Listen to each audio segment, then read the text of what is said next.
za naplatu osiguranja. Niste platili 2 registracije. I kad mislite to uplatiti? A to mislim u kratkom roku uplatiti. Jel će ići na ovrhu za to? Ako ne uplatite, iće na ovrhu. I ne znam, onda bit će troškovi veliki. Dobro, gledajte, ja to djevojke onak mislim uplatiti uskoro, tak da ono, Da, udere na ovrhu ili ne znam šta. Samo jednostavno čekam isto novcu da mi sjede na račune i to je to.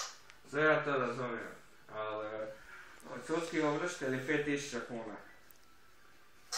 5000 kuna je sudski ovršitelj. Jel razumijete? Da.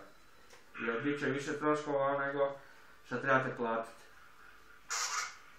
Da. I kad mislite to riješiti? U kratkom roku, jel? 2 godine. Još čekati. Kad mislite to uplatiti? Jel niste 2 godine već to uplaćali? A to mislim sad uskoro platiti. Aha.